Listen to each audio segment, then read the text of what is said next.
Is it rude to leave an interview early if you have already made your decision? A friend of mine went on an interview recently for a software developer position at a well-known company. It was a senior position, and he had very relevant business experience in the industry. I gave him the highest recommendation, having worked with him in the past as a no-nonsense guy that cuts through the bull and tackles real problems directly. He knew halfway through that he wasn't going to fit in with the culture. It was an all-day interview where everybody was given chances to grill him. He was criticized as being wrong for not following very dogmatic principles to the letter of the law.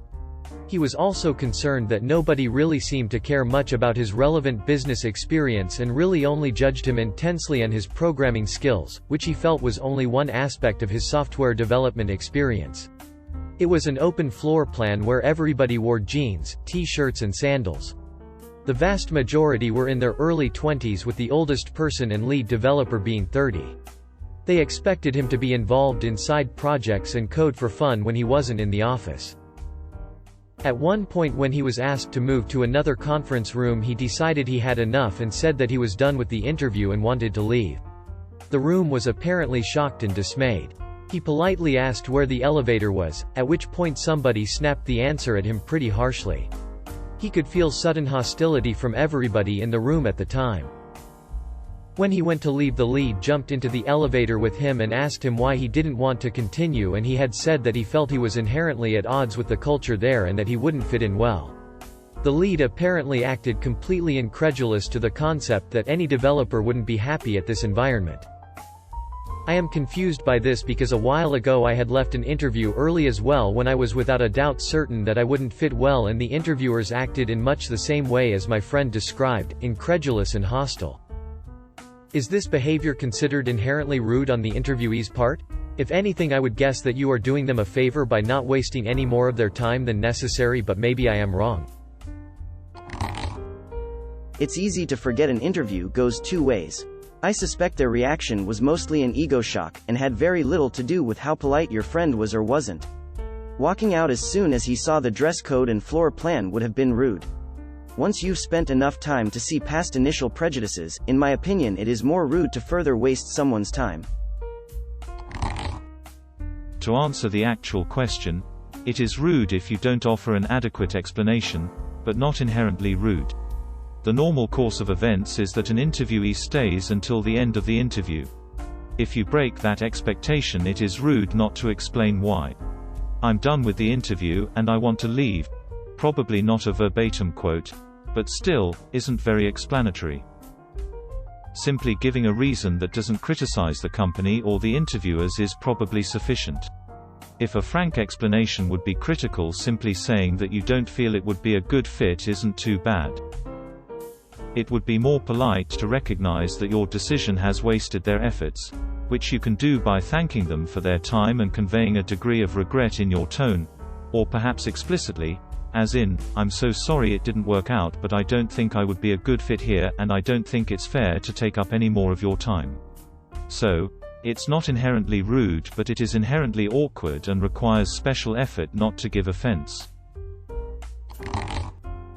I'm probably reiterating a number of these posts, but I wanted to point out an additional perspective, that of the interview squad. Speaking as a manager, I can say that setting up a day-long interview is an epic amount of effort.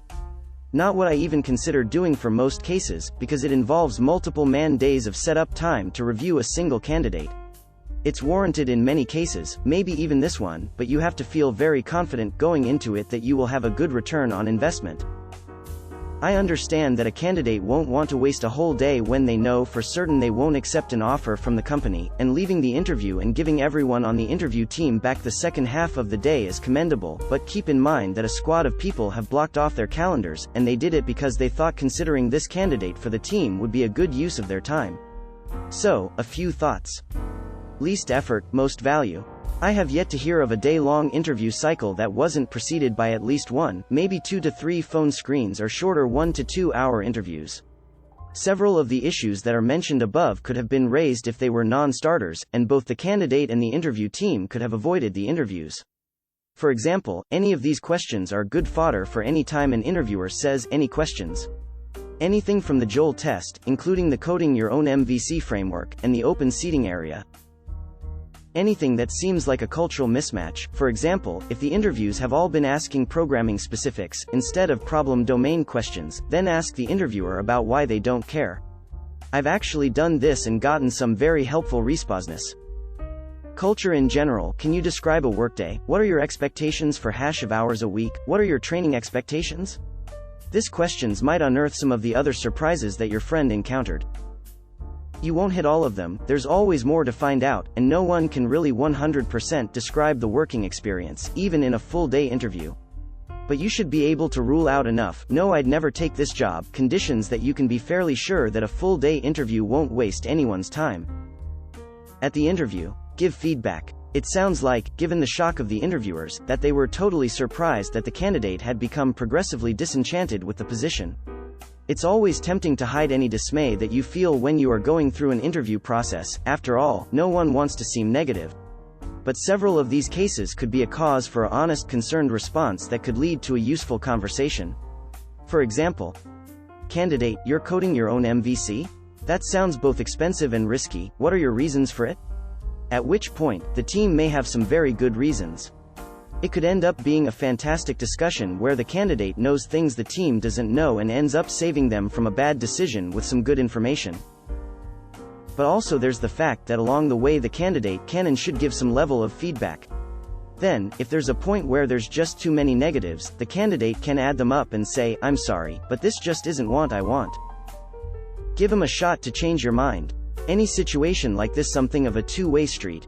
Certainly they won't trap you in the building and force you to continue the interview. But just getting up and leaving without asking, do you see any point to continuing this, would be a more polite way to go. Perhaps there were other job opportunities in the same establishment, perhaps they are willing to concede on some points, perhaps there were misunderstandings, there's no way to know any of this if you just give up and leave. What would you answer to this question? Please write under this video.